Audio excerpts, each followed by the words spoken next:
Thank you so much. So before I share my screen, what I'd like to do, please, is to see where everybody is. It's good to have a sense of the audience. So if you would please in chat, I'm going to be asking you to use chat the whole time. So if you would just put in the chat where you are, that would be really helpful, just for us to get a sense of our community here. Some nearby, some far away. That's great. We've begun also sometimes to use closed captioning. And so any of you, if you want to close caption in a language that isn't English, we can set that up easily, but oh, great. Thank you so much for letting us know who you are and where you are. And as I look, I see all of us have wicked issues these days. So I'm going to share my screen now and share with you, I first ran into wicked issues back in the 1980s. I didn't know what they were, but I knew that I would get stuck. And stuck has been my middle name since the end of the 1980s. At first, people thought that they should be able to solve all problems and that problems existed to be solved. If you couldn't solve them, there was something wrong with you. You could blame yourself or others. But what we've realized over time is that there's some problems that cannot be solved. We call them wicked issues. And in these days of climate change, of structural racism, of pandemic, of technology shifting very quickly, of political challenges and issues around the world, we have many wicked issues that we're working with. And if you scale it down, on your projects, you also have wicked issues. So we'll be talking about some of those today. So what we do in human systems dynamics is that we have a practice of seeing, understanding, and influencing wicked issues. So I'm going to share with you today 3 tools that we use, but I'm going to start by sharing what our vision and our simple rules are. We're a community, about 800 people around the world who use this work in a variety of contexts, including Agile software development. Our vision is that people everywhere thrive because we see patterns clearly, we seek to understand, and we act with courage to transform turbulence and uncertainty into possibility for all. So the tools I'm going to share with you are one way to do that. And all of your other Agile tools and methods and tricks come along into this process as well. We have simple rules that guide our action. We stand in inquiry. And very specifically, this means turning judgment into curiosity, conflict into shared exploration, defensiveness into self-reflection, and assumptions into questions. And so we try in all places and all time, in our work and in our lives, to do that. I invite you to stand in inquiry during this session. We also search for what is both true and useful. Our theory base comes from complexity science. There's a lot of stuff out there about complexity, not all of which is true, based on the science. And so we try to find what is both true and useful. We look for energy in difference. We zoom in and we zoom out. That's why I'm really curious about the next session, about scaling using mental models. We connect through stories and impacts, and we celebrate life. We also, as we begin our sessions these days, take a moment to remember the people around the world who are in challenging situations today. They may be physically challenged, they may be emotionally or politically constrained. So if we can just take a moment, please, to hold in our hearts and minds people who are challenged today.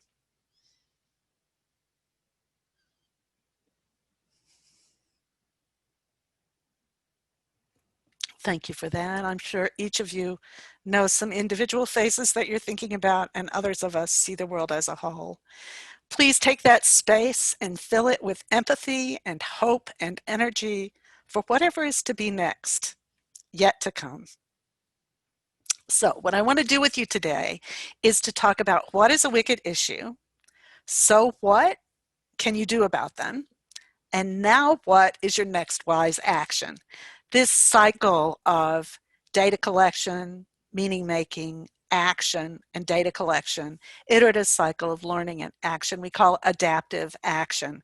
And it's the engine at the center of what HSD is and does. So, what's a wicked issue? So this image on the right-hand side of your screen is our way of modeling complex systems. It's called a complex adaptive system. If you start down at the bottom, there are agents, parts of the system, components. They interact, and over time, a pattern shows up that's systemic. And that pattern then constrains the behavior of the agents in future cycles. Now, this model works for learning, that you collect information and ideas like throughout this time together, collect ideas, they interact, you get an aha, and then that becomes a baseline for future learning. It can stand for your team. You have team members that are different, that come together around a topic and they play together. And the pattern that emerges may be high performance, or sometimes it's not. But whatever patterns emerge for the team, once that pattern has emerged, it influences anyone who comes in later. So when we say system, this is what we mean. It also works at global scales. So we're working with some clients to use this to model healthcare response to the pandemic, or the pandemic response to radical structural racism. So this image is scalable and quite useful because when you know what the agents are and how they're interacting, you can see the pattern that emerges and influence it in future. So it's in these systems, though, that wicked issues emerge. And a wicked issue appears when this complex system, when the boundaries are open, so agents are coming in from places you can't predict, when the variables are many and interdependent, so the agents are different in ways that you can't even imagine, and the relationships are nonlinear, so that one agent affects another, affects the first. So under those conditions, you get issues that can't be solved. Now, there are times when they're closed, low dimension, linear causality, that's great. Solve those problems. But when they're not, when you're working in messy, open, high dimension, nonlinear systems, you're likely to get wicked issues. These wicked issues are impossible to solve. There's no stopping condition for them. They repeat, but never quite exactly. There are lots of approaches, but no approach is sufficient or permanent. There are lots of perspectives, all of which are true, and they come in patterns at multiple levels of scale. So if you consider the performance of your Agile team, there's no stopping condition, a place where that team will be perfectly and completely effective. There's no exact repetition, though there are patterns that you can see. There are lots of ways to approach team efficiency and performance, but no one of them is going to be permanent and perfect. Different people see it different ways. Clients see it one way, players see it another way. And those patterns of the team appear at multiple scales: individual, team, department, institution, and across the whole globe in terms of the Agile effort and emerging insight. So this is to give you a sense of what wicked issues are. The classic examples are things like social justice or poverty, the pandemic, or team performance. So I'd like for you just to take a moment, if you would please, and think of one wicked issue that you're dealing with today. Is it conflict with someone on your team? Is it solving a technical challenge? Is it building relationships across silos? I'm just going to take a moment and invite you to write into the chat one issue, one challenge that you're facing that falls into these categories.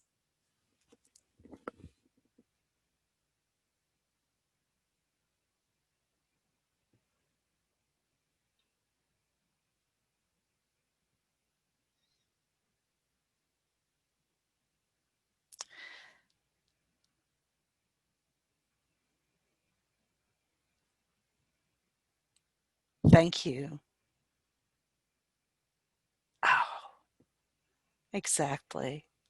So, in times of change like these, wicked issues multiply. As you see the list that other people are sharing, do you recognize in yourself or in your team members sharing the same kinds of issues? Since mid-March, the wicked issues that have come to us because of the pandemic and the lockdown, health and challenge and working together, we've become even more aware of and sensitive to wicked issues. Now, it's easy because they can't be solved. It's quite easy to fall in love with wicked issues, to admire them from afar, to talk about them, to tell stories about them, to whine and complain about them, to share yours with somebody else because yours are, of course, worse. That is not useful. It may be true, but it's not useful. If you cannot solve them, what can you do? And that's what we're going to talk about now. There are three things I want to share with you that you can do in the context of a wicked issue.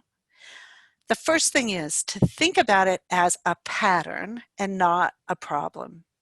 Think about it as a pattern to shift and not a problem to solve. If you think about your own health, not as a problem, but as a pattern to shift.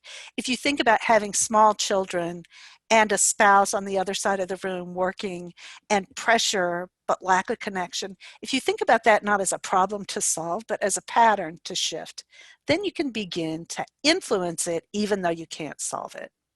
So we're going to talk about three approaches: the power of questions, interdependent pairs, and the difference matrix. Now, in human systems dynamics, we have about 35 tools that we use in various times and ways. You can find them on our website, but these are the three that I think are most apt to where we are in our wicked issues today. So we're going to start with the power of questions.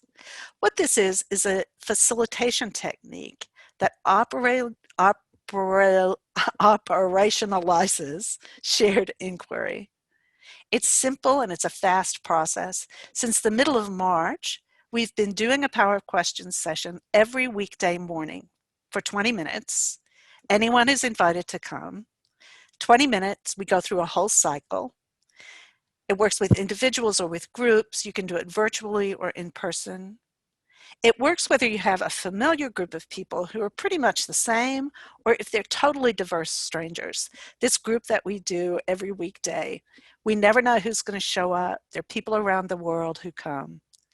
We have other examples. We've been working with school principals as they prepared for the school year 2020, trying to figure out in this uncertain turbulence what they're going to do.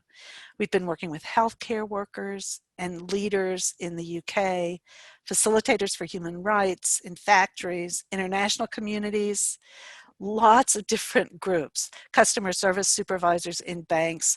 So in all of these different contexts, this very simple facilitation process is helpful, and this is how you do it. The first step is that you frame a wicked issue, just in 3 to 5 sentences, briefly. You don't want to tell the whole story because the whole story includes in it why you're stuck. A brief description of what the wicked issue is. The one we worked on this morning with the group was, how can we nudge people out of boredom and into engagement? That was the wicked issue. The second step is a so what step. The person who brings the issue is silent and others ask them questions. Questions without being answered. The questions are open-ended and not disguised advice. They're beyond the knowledge of the user. So some of the questions that were asked this morning about the engagement was, what's the relationship between engagement and play? What are the benefits of boredom and the risks of engagement? When was the last time you felt bored and what did you do about it? When was the last time you felt engaged? And so the person who had brought the issue listened and just absorbed those questions. And what happens is the problem space expands. Each question expands the problem space and gives more options for action. And then after about 10 or 15 minutes, we turn back to the person who had the issue and ask them what they heard. What might they do? What did they learn? Which were the questions that really shocked them into action? And then we close. 20 minutes, a wicked issue, practice asking questions, listening to someone else's issue, hearing others' questions. And what we find is, even for the people who sit silently throughout, their own issues, shared or not, begin to expand. So what I'd like to do is to guide you in a Power of Questions process. And I'm going to do it with an issue that I have. Thanks for your free consulting here. But I have 3 clients right now, you may have the same thing, who are totally absorbed in crisis response. And it's about COVID, it's about the US elections, it's about wildfires, it's about political issues, it's about family concerns. But these 3 clients, client organizations, it really doesn't seem to matter what I do. They don't have time. I cannot get and keep their attention. So that's my wicked issue. And I'm going to be quiet and ask you what questions you might ask me about that. Please write them in the chat space. I'm going to be quiet for 1 minute and invite you for that minute to share questions that you would ask me holding this wicked issue. Go.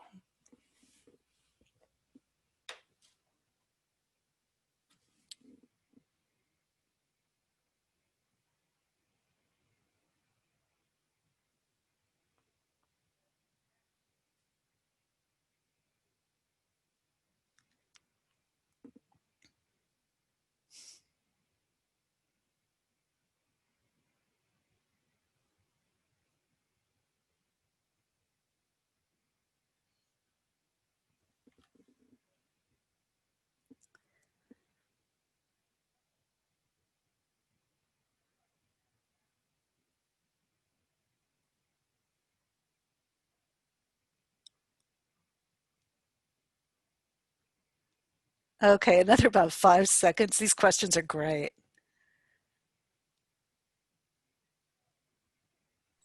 Oh, thank you very much. So please keep putting the questions in. I'm going to save the chat because these are really useful. The questions that were particularly interesting, one of them was, how am I getting in my own way? How am I getting in my own way? So I think what I'm going to do as my next wise action is to look at the emails that I sent to those clients over the last week and see what are the things that are in there that may be keys to closing rather than opening that door. So thank you for that. Now what? So what did you notice as we did the power questions? So what was the impact on you? Were you thinking of your own wicked issue as you were looking at the questions? Do you share this wicked issue? And now what might you do either with the power of questions or with the questions that you saw in the chat or with this particular issue going forward? What are your wicked issues? So that's the first tool. And I've told you some of the ways that we've used it. Occasionally, if I'm in a team that gets stuck, I will just write the wicked issue that we hold together up on the board, and we will all question into that wicked issue to get ourselves unstuck. Sometimes at the end of a meeting, if there's been a challenge or a question that's unresolved, often as the close of the meeting, we'll collect questions rather than answers and leave a meeting holding provocative questions.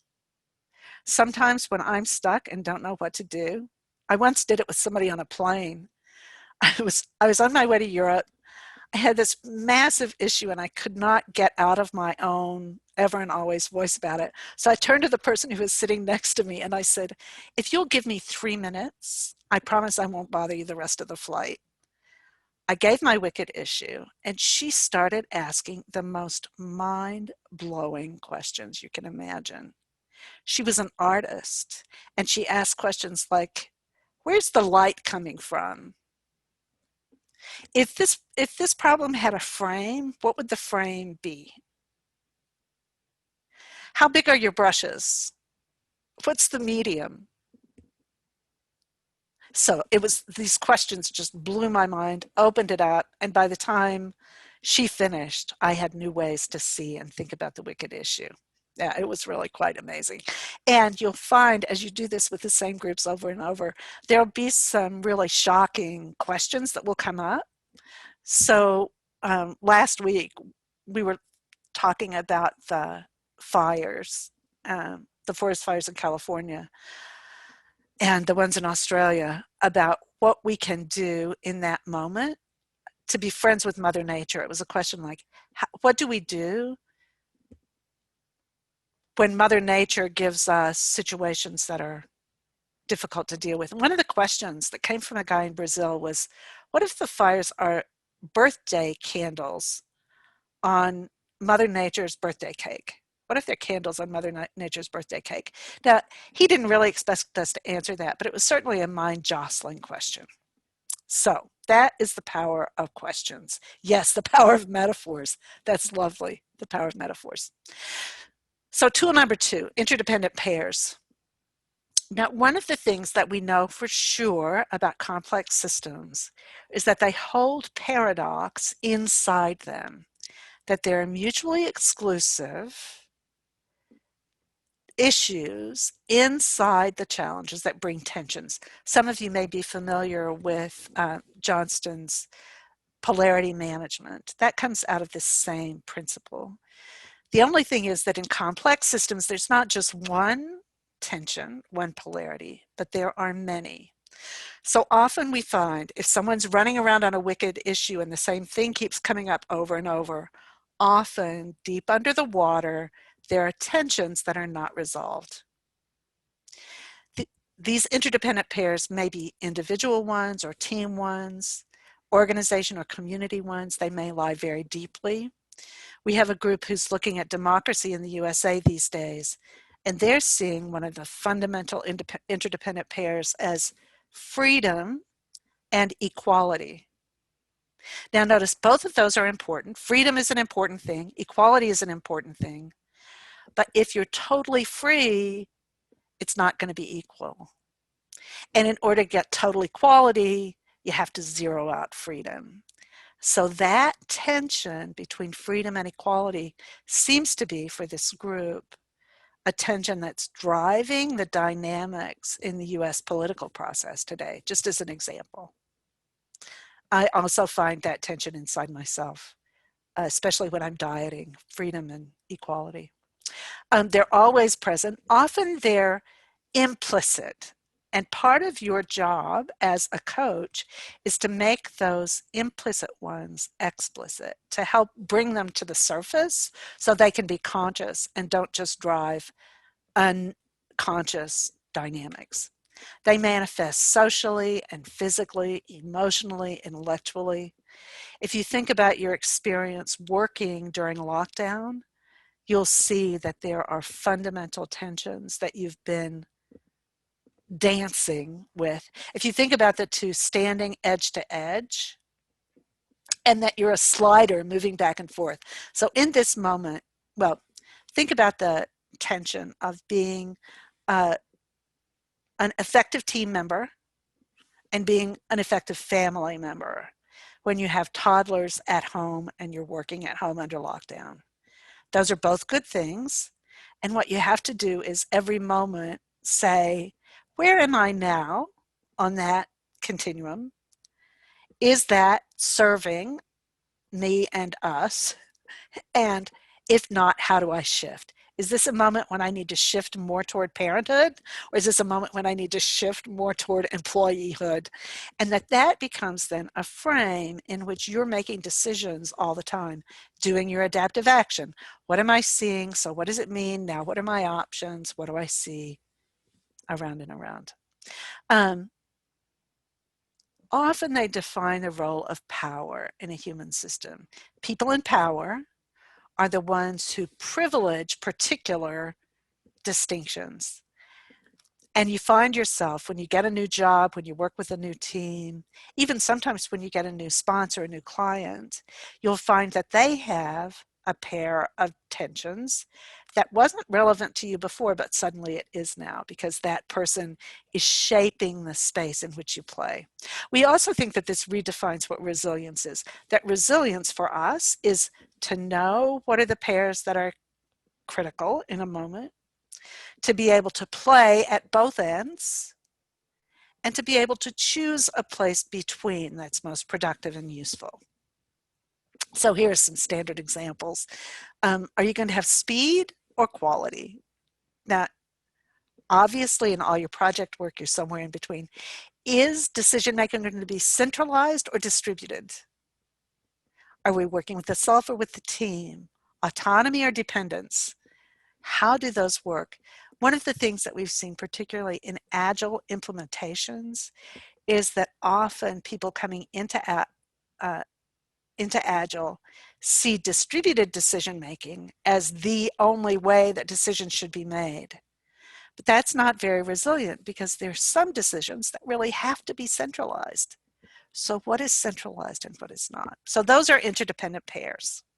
You can find out more about interdependent pairs on our website. If you go to resources, just search for interdependent pairs, you'll see blogs and papers to see. So as you use them, let's see, I think I talked about all of these. Every system holds them, they're positive. Oh, the tension between them is what drives the change. And change can be positive or negative. You're also not in these pairs. You're not looking at either or. You're also not doing both and. But what you're asking is which, when. Priorities change over time. You switch what the pairs are. And there are many of your current Agile-based coaching tools. Hi, Olga. There are many of your agent-based, current Agile-based tools that you use in that process. I also want to say we have several HSD associates who are online who have already built this bridge between HSD and Agile. So if you're an associate and you'd like to talk with folks, you can just put your name in the chat. And they can be in touch with you. So the practice that I'd like to do with this is to ask what interdependent pairs might be driving the behavior of my inattentive clients. So I think about my wicked issue. What are the interdependent pairs that you think might be shaping their choices and perspectives in this moment? I'm just going to wait for about 30 seconds and ask people to put into the chat space a pair that you might think would influence my client. One that a client mentioned yesterday was urgent and important. Now be quiet.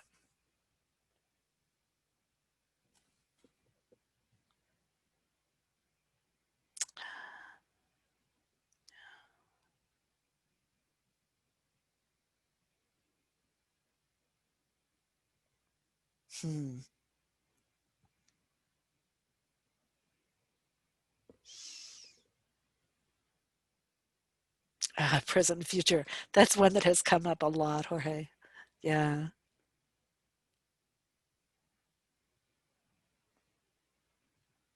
Excellent. Thank you.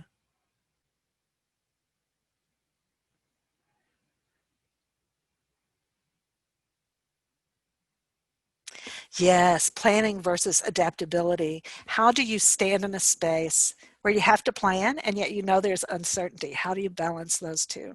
So I invite you, those are really great. Please continue to put them in as they come to you and as you think about them. And you notice that in a particular client site or situation, one pair might be really dominant. The others exist, they continue, but what's the dominant pair? So I was doing strategy with a foundation a couple of weeks ago, and we brainstormed all of their interdependent pairs, and there were about 20 of them. And part of the challenge for them was that one pair was more important to one group and another pair to another group, and they were bouncing back and forth across the pairs. Now, notice that the pairs are not just interdependent horizontally, they're also interdependent vertically, that each pair depends on and influences ones above and below it as well. So before we got to a strategy, the first thing we had to do was to agree on which of those interdependent pairs was most important to the strategic development of the foundation. And they decided it was tradition and innovation. And so we began there and looked at all of the other questions through that continuum between tradition on one end and innovation on the other. Oh, value and effort is great. One of the things that I think is most powerful about the Agile techniques, insofar as I understand them, and the Agile mindset, is that it has found ways to build interdependent pairs and paradoxes into the process in many ways, so that as coaches, you are dealing with balancing forces and perspectives. Great. So, what do you notice as we think about interdependent pairs? So what was the impact of thinking of interdependent pairs for you, and what might you do with this in the future?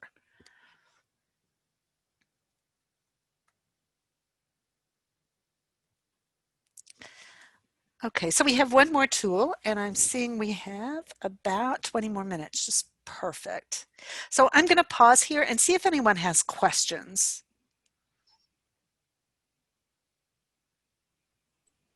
You can post questions in the chat. We can also unmute people. Yeah, if you have a question and you'd like to speak it, if you don't want to type it out, just raise your hand and we will unmute.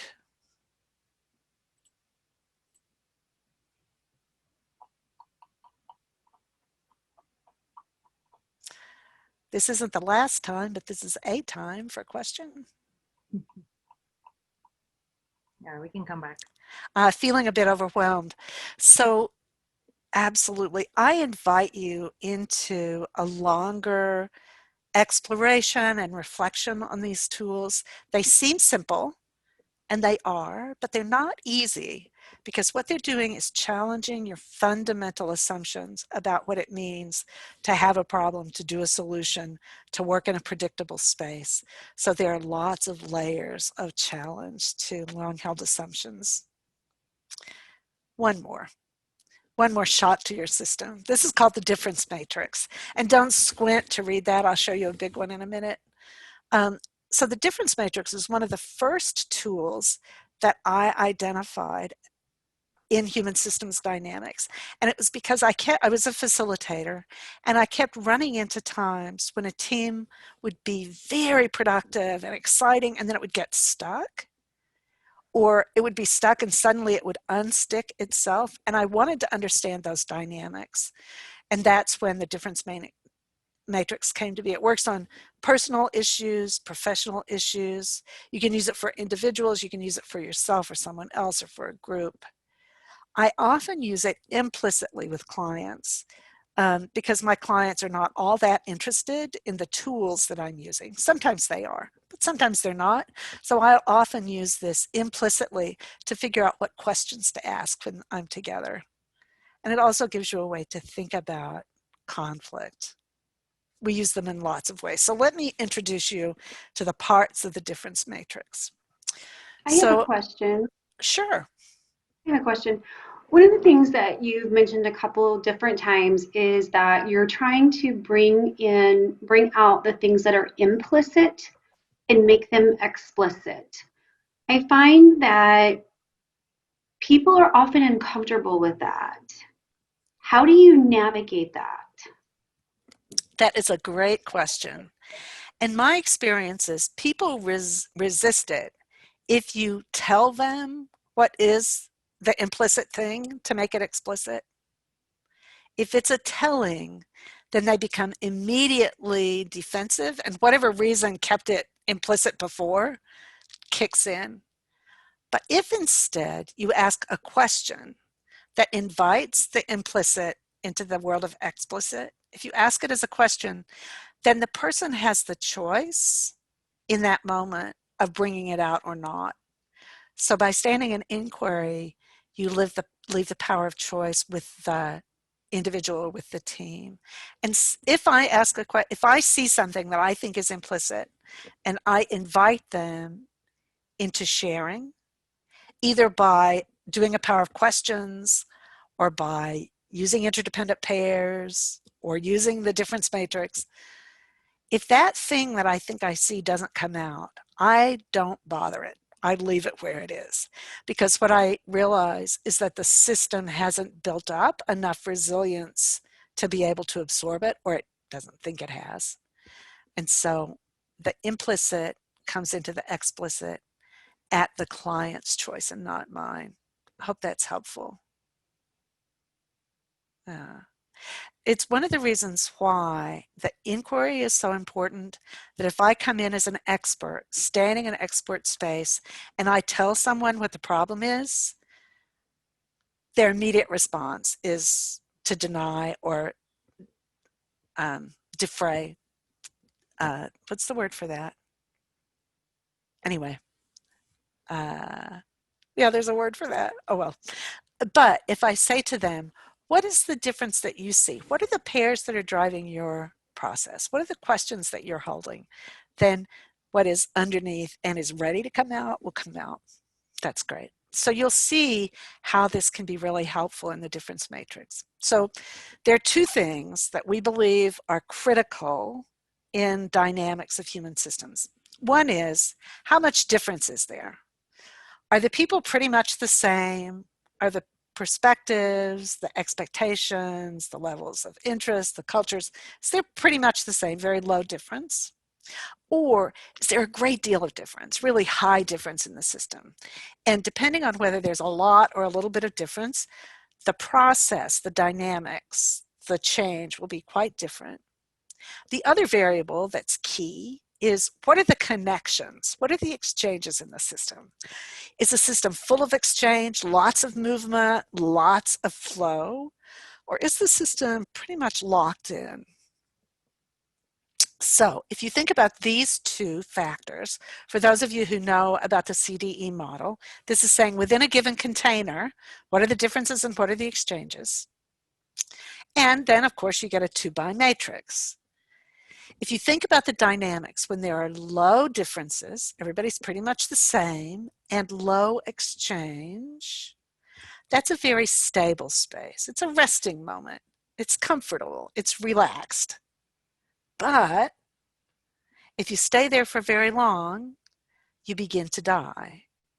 You get ignorant and irrelevant and entropic, that the energy runs out of the system. So each of these is good and bad. So this low difference, low exchange is a resting space. My favorite example is being in a restaurant where you see a couple of elderly people, when we used to be in restaurants, sitting at a table, enjoying their dinner, obviously, enjoying being together, obviously, but not saying anything. And I realize in like year 30 of my marriage, John and I spent a lot of evenings that way, very happily saying nothing. So that's low difference, low exchange. Then you can have low difference and high exchange. This is where everybody agrees, but you just keep talking about the same things over and over and over again. So it can be good stabilizing. So we see families that are trying to keep their spirits up during lockdown saying, it's a good day. Yep, it's a good day. Was it a good day for you? Yeah, it was a good day. Was it a good day for you? Yeah, it was a good day. So it helps you keep stable. It's reinforcing, it's bonding. It can be very fun to hold with folks that you know, that you're sharing the same things with. But if you stay there very much, it's what we call singing to the choir. It's unproductive, it can be really boring, and you can use a lot of wasted energy in that space. Now, it may also be that the low difference is unhappiness, dissatisfaction. So this is what we see often if we have a culture that is toxic, that everybody agrees it's toxic, and we're going to talk about it a lot all the time. And that pattern just gets stronger and stronger and stronger. Low difference, high exchange. then there's a possibility that you get a pattern that is low exchange and high difference. We are very different, but we are not connecting with each other. We see this sometimes between R&D groups and logistics groups in companies. There's a lot of difference and no connection. When you see silos in organizations, this is what's happening. Now, there are good things about being in this space. You can focus on internal change because you're not distracted by what's outside. It's a safety factor. Those of you who are introverts really treasure this high difference, low exchange space. It allows you to hold back, preserve energy, reserve resources. On the other hand, if you stay there for too long, it can be potentially explosive and isolating. And there's fear that can begin to develop there. So it's a nice place to visit, but you don't want to live there. You can look at a group of our associates are in international relations, and they use this a great deal to talk about history and historical political trends and passages. Then there's high difference and high exchange, where there's a lot of difference, but there's a conversation, movement is happening, people are talking, things are being learned and shared, and this is what we call a self-organizing or emerging space. So you can use this as a map to think about and to diagnose and to intervene in systems patterns, seeing the pattern and shifting it. So one of the things that happens in a team is you'll often have different people in different parts at the same time. And if they don't realize they're standing in different parts, then each one is expressing their needs but not getting needs met. Everybody has their favorite place to stand. And so they need to build the capacity to stand in the other places. You can see a group that's without rather than wish out. You can see groups move from one to another almost without warning. So you'll have a group that is in the holding, high difference, low exchange, silent, silent, silent, silent, and then it breaks through either into an innovative or a conflictual moment. Or you can have one where everybody's perfectly happy, but suddenly there's something that goes astray. Nobody's talking, but you can see that the pattern has shifted. So groups move through, and your current Agile tools can be used to increase or decrease exchanges, to increase or decrease the focal differences. So you could probably take all the tools you know right now and see how you could use them to move around on the space. And it's very important that you're aware of your own preferences and habits. I am really a self-organizing quadrant kind of person. That's where I want to be. And so I often have to just put my hand over my lips to keep myself quiet and explicitly go into a low exchange space so that other people have an opportunity to see and to think about what might be there. So I'm going to pause here again just briefly for questions. What did you notice? What was the impact? How might you use this in the future?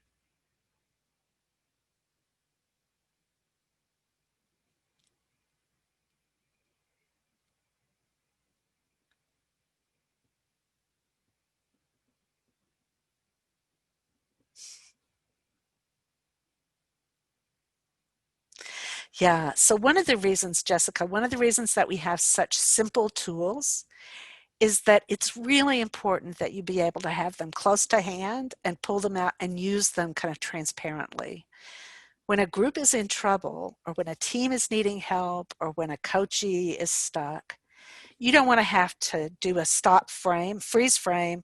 Let's go work on this really complicated process to figure out what's going on, and then we'll find an answer and then we come back. That just doesn't happen. We have to have tools and the capacity to use those tools so that they're very transparent. We bring them in to frame questions and then we move on.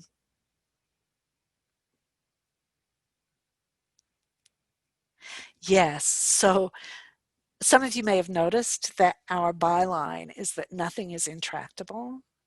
And the reason that we can say that nothing is intractable, no matter how wicked the issue is, we can know for sure that there will be something we can do.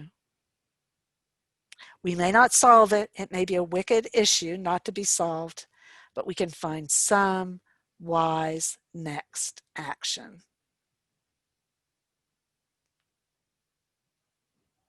Some wise next action. Good. So my question is, now what for you? So what I'd like for you to do, each of you, to think a bit about the wicked issue you've been holding all along. And think about what happens if you see it through the power of questions.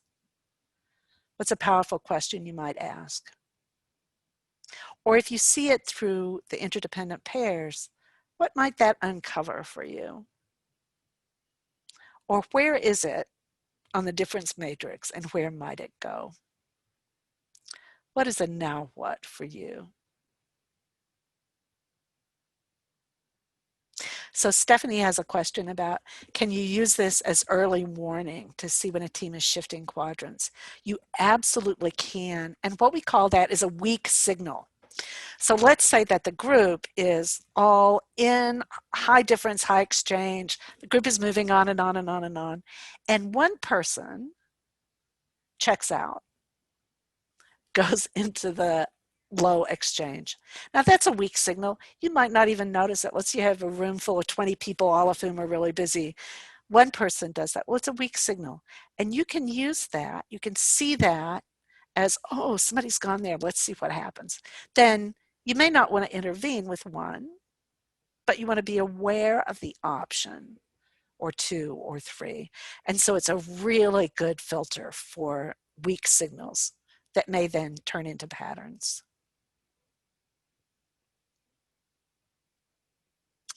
We often use the difference matrix explicitly with the team to say to them, where are you? Write your name on a Post-it note, tell us where you are. Or with an issue, where is this issue?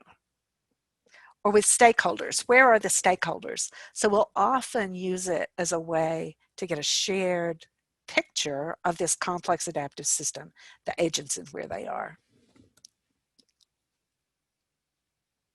Oh, is difference attention always? Yes. Good question, Lucas. Difference is always attention if it's connected. Now, if difference isn't connected, there's no tension. But difference is always attention.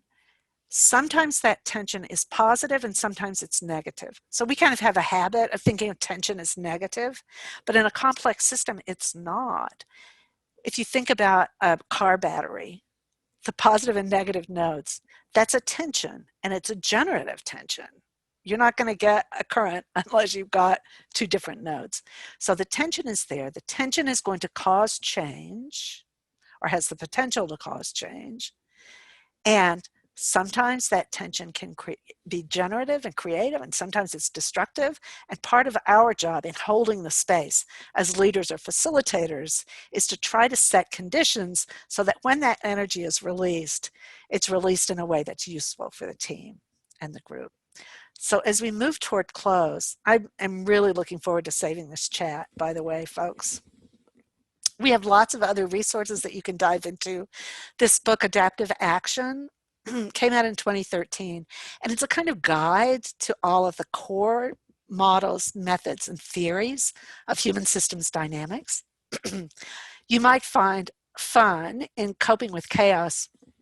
This was my first book, and the last chapter is a case study about Apple, an early Apple factory, and what happened when there was an earthquake in Fresno, and what happened to Apple. Subsequently, it's a fun case study. We also have lots of online learning and practice. We have adaptive action labs every month. The one in October is about consulting. So how do you use these models and methods and ideas in consulting? If as a consultant, you're not bringing expertise and answers, but you're bringing questions. We also have certification training. Our next one will start in January. You can find out about those on the website. We also do free monthly webinars. They're called live virtual workshops, and you can register and you'll get reminders about them.